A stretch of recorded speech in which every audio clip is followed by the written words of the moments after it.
Hola, soy la profesora Gabriela Ocampo. Hoy vamos a hablar dentro del tema funciones trigonométricas de los segmentos que representan a cada una de ellas. Para empezar, recordemos que es un ángulo en posición estándar, también llamado ángulo orientado o ángulo en posición normal. Es un ángulo que está ubicado dentro de un sistema de coordenadas cartesianas. El vértice del ángulo debe coincidir con el origen de coordenadas cartesianas, es decir, con el punto de coordenadas 0, 0. El lado inicial siempre es el mismo cualquiera sea el ángulo y debe coincidir con el semieje positivo de las X, con el semieje positivo de las abscisas. Y el lado terminal es el que cambia de posición, dando lugar a las distintas amplitudes que puede tener el ángulo.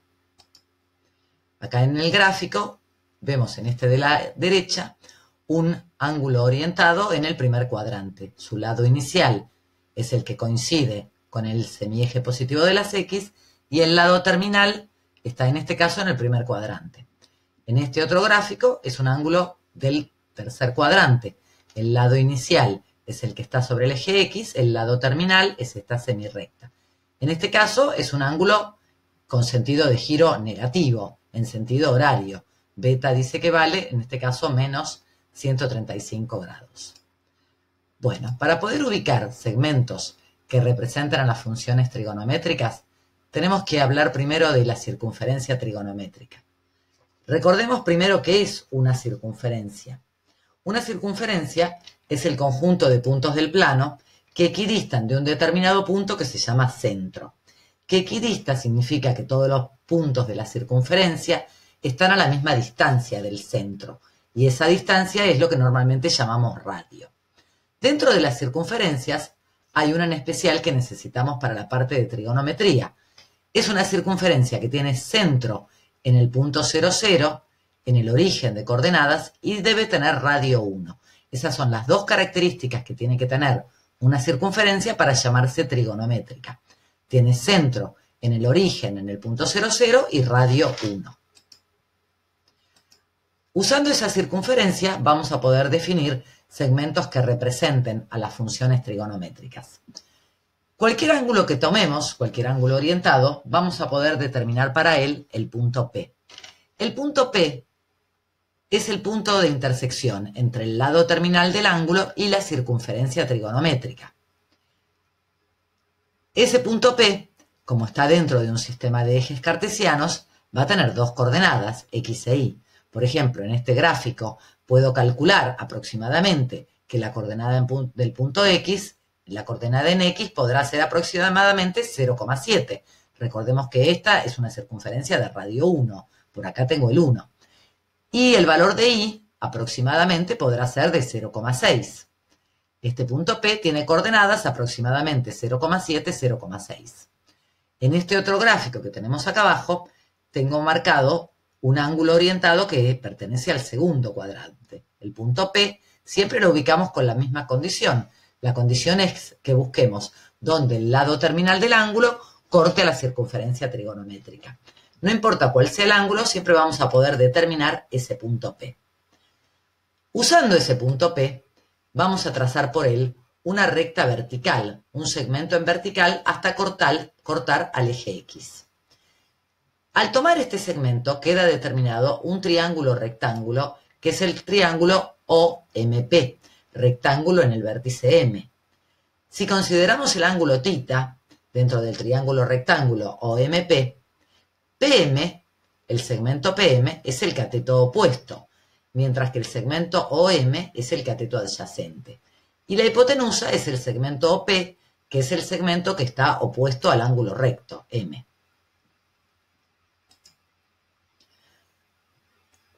Usando el punto P, podemos encontrar un segmento que represente al seno del ángulo.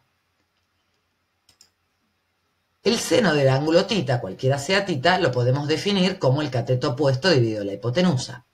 Miremos en el gráfico, el cateto opuesto dijimos que era el segmento PM, es el cateto opuesto al ángulo θ.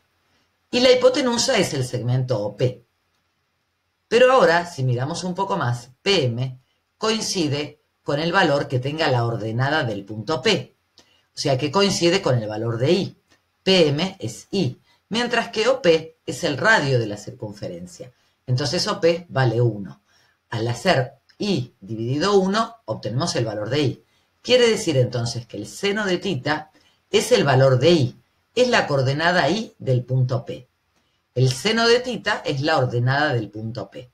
Quiere decir que cuando determinamos el punto P, al pensar en el valor de su ordenada, de la coordenada I, vamos a tener una manera de representar al seno del ángulo tita. Algo similar podemos pensar para el coseno, el mismo gráfico que teníamos recién, pero ahora vamos a pensar en el coseno de tita. El coseno del ángulo es el cociente entre el cateto adyacente y la hipotenusa. El cateto adyacente ahora es el que está en horizontal, es OM, y la hipotenusa sigue siendo OP. Ahora, ¿quién es OM? OM coincide con la X del punto P, es la abscisa del punto P, y OP sigue siendo el radio de la circunferencia y vale 1. Significa que el coseno de tita es X dividido 1, X. La X del punto P representa el coseno del ángulo tita. El valor de X, el segmento que tengo marcado en azul, en la abscisa del punto X, es el coseno de tita. Entonces,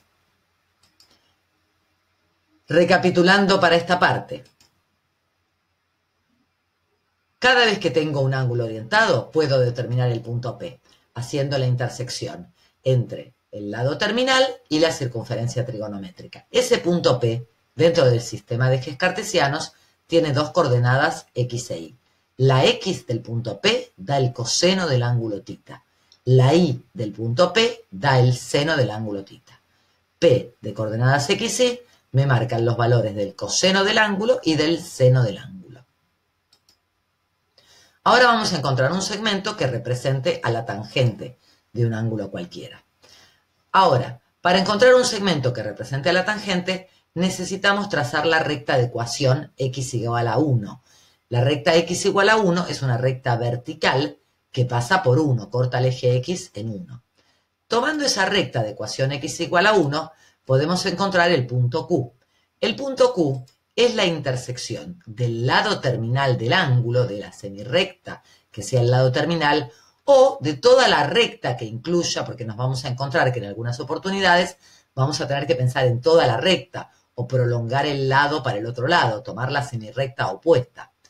La intersección entre la recta que incluye el lado terminal del ángulo y la recta x igual a 1 es el punto que vamos a llamar Q. El punto Q entonces es donde se corta la recta que incluye el lado terminal del ángulo y la recta x igual a 1. Ese punto Q tiene como coordenadas 1 y un valor de y. Siempre el 1 como abscisa, porque dijimos que tenía que estar sobre la recta x igual a 1. Miremos en este otro gráfico. Si, por ejemplo, tomamos un ángulo del segundo cuadrante, el lado terminal, como dijimos antes, no va a cortar a la recta de ecuación x igual a 1. Entonces tenemos que considerar toda la recta que incluye al lado terminal. Es la que está marcada en punteada. Y ahí sí, la recta que incluye el lado terminal corta a la recta de ecuación x igual a 1 en un punto que es el que llamamos Q. Tomando el punto Q, ahora podemos pensar en otro triángulo rectángulo. En el triángulo rectángulo OFQ. OFQ, el triángulo rectángulo más grande de los que están marcados acá. El triángulo que está en chiquito es el que usamos antes para determinar un segmento que representará el seno y el coseno. Ahora vamos a trabajar con el triángulo más grande. Este triángulo OFQ es rectángulo en el vértice F. Si considero un ángulo tita, QF es este segmento, el que está marcado en verde, es el cateto opuesto. El segmento OF es el cateto adyacente. Y OQ, este segmento, es la hipotenusa del triángulo rectángulo porque es el que está opuesto al ángulo recto F. Entonces, ahora, miremos de nuevo el gráfico. Vamos a tratar de calcular en ese triángulo la tangente de tita, en el triángulo OFQ, el triángulo grande. La tangente se define como cateto opuesto dividido cateto adyacente. ¿Cuál era el cateto opuesto? Cateto opuesto a tita es QF. Cateto adyacente a tita es OF. Ahora, QF coincide con la I del punto Q, es la I de Q, mientras que OF es el radio de la circunferencia, vale 1. Pensemos que este punto F es el punto de coordenadas 1, 0. La distancia que hay entre O y F es 1. Entonces, cuando dividimos, nos queda que la tangente de θ es la I del punto Q. Significa entonces que la tangente de θ la puedo pensar como la coordenada I del punto Q, la ordenada del punto Q. Tengo el segmento que está marcado en verde, el segmento que está marcado en verde representa la tangente de un ángulo θ cualquiera. Entonces, sinteticemos. El lado terminal de un ángulo corta la circunferencia trigonométrica en el punto que llamamos P. Las coordenadas X e Y del punto P nos dan el valor del coseno y el seno del ángulo θ. Si trazamos la recta X igual a 1, el lado terminal del ángulo o la prolongación, toda la recta del lado terminal del ángulo, corta a la recta de ecuación X igual a 1 en un punto que llamamos Q. Ese punto Q, como está sobre la recta X igual a 1, siempre va a tener como primera componente 1. La abscisa de Q vale 1. Pero el valor de I puede ir variando, de acuerdo a cómo varía el ángulo. Entonces, el valor de la I de Q, la ordenada del punto Q, nos da el valor de la tangente del ángulo θ. Y así tenemos tres segmentos que representan al seno del ángulo θ. El coseno es el que está en azul y la tangente es el que está en verde. ¿Qué utilidad puede tener conocer cada segmento representativo? Acá nosotros solamente hicimos referencia a los segmentos que representan seno, coseno y tangente. Existen otros segmentos para representar la cosecante, la secante y la cotangente, pero no vamos a hablar de ellos en esta oportunidad. Como utilidad o ventaja, diría que principalmente es que uno puede sacar conclusiones fácilmente pensando en la representación gráfica sin tener que analizar valor por valor de lo que va pasando con las funciones trigonométricas. Estas conclusiones, entre otras, pueden estar asociadas al crecimiento o decrecimiento de la función trigonométrica, pueden estar asociadas a pensar si los valores tienen algún límite, si se encuentran dentro de algún intervalo, pueden estar asociadas a pensar los signos de las funciones trigonométricas en los distintos cuadrantes que vamos a ver próximamente. Bueno, ahora podemos mirar algunos de estos tipos de conclusiones que uno podría sacar usando el GeoGebra.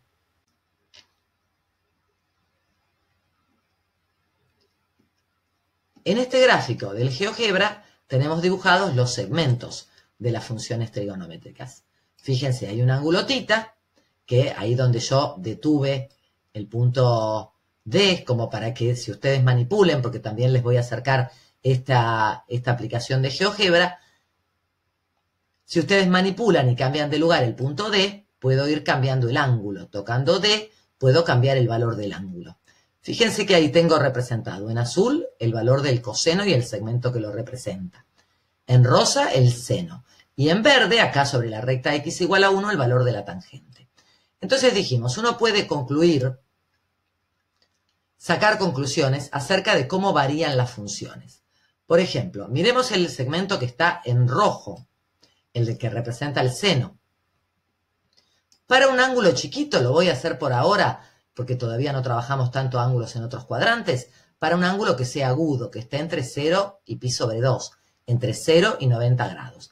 Fíjense que si yo voy ampliando el ángulo, ¿no? Ahí el valor del ángulo está siendo cada vez más grande, crece el ángulo. ¿Qué pasa con el valor del segmento? ¿Qué pasa con la medida de este segmento? Y la medida de este segmento va aumentando. Entonces yo, con solo pensar en lo que le sucede a ese segmento, puedo ver que si el ángulo aumenta de 0 a 90 grados, el valor del seno va aumentando. ¿Qué pasa con el coseno? Miremos ahora el coseno. Si yo tomo ahora el coseno, miren, es todo este segmento. Ahora, cuando voy aumentando el ángulo, ¿qué pasa con el segmento que está en azul? Y el segmento va disminuyendo. O sea que pensando en el segmento, puedo ver que si el ángulo aumenta de 0 a 90, el valor del coseno va decreciendo, va disminuyendo. Puedo pensar también qué pasa con la tangente. Miren, el segmento que está en verde, acá sobre la recta X igual a 1. Ahí es un segmento bastante chiquito. a medida que voy aumentando el ángulo entre 0 y 90, el valor de la tangente va creciendo. También otra de las conclusiones que podríamos sacar tiene que ver con los valores. Cuando el ángulo es muy chiquito y el ángulo vale 0 grados, ¿qué pasa con el segmento en vertical? Y por ejemplo ahí el segmento vertical en realidad se convirtió en un punto. El seno de 0 vale 0. Cuando va aumentando, ¿tiene algún valor máximo? Y sí, cuando llego acá a 90 grados, el seno vale 1. Más que 1 no puede valer, ¿no? Porque fíjense, acá empieza a disminuir de nuevo. Es como decir, como está sobre la circunferencia, el radio de la circunferencia es 1. Como máximo el seno va a poder valer 1. En cambio, si comparo con la tangente, a medida que voy aumentando el ángulo, la tangente va aumentando y no está limitada a 1. Por acá veo que la tangente, que es la y del punto Q, vale 2,6,7 podemos pensar. Y todavía voy a correr esto un poco más abajo. Fíjense que si sigo corriendo el ángulo, la tangente se hace cada vez más grande y puede hacerse tan grande como uno quiera, ¿no? Fíjense dónde quedó la tangente. Ahí estoy cambiando un poco la escala para que podamos ver. La tangente quedó por acá arriba. El valor está cercano a 15. O sea que no está limitado el valor de la tangente. El valor de la tangente puede aumentar a medida que va aumentando el ángulo entre 0 y 90 sin ninguna limitación. Otra de las conclusiones, anticipando lo que vamos a ver próximamente, podemos asociarlo a los signos de las funciones trigonométricas. Hasta ahora pensamos siempre en ángulos del primer cuadrante, pero fíjense que si yo sigo moviendo el ángulo y paso a ángulos del segundo cuadrante, puedo notar que el seno sigue siendo positivo, pero el coseno cambió y ahora pasa a ser un valor negativo, porque está hacia la izquierda. ¿Y qué pasó con la tangente? Y la tangente está por debajo. El segmento verde está situado debajo del eje X. La tangente de un ángulo del segundo cuadrante tiene signo negativo, porque el valor de la ordenada del punto Q es negativo. Bueno, esto es para que vean algunas de las conclusiones que uno puede sacar acerca de las funciones trigonométricas pensando en los segmentos que las representan.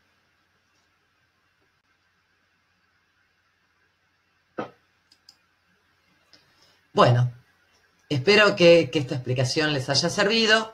Gracias y nos seguimos encontrando virtualmente.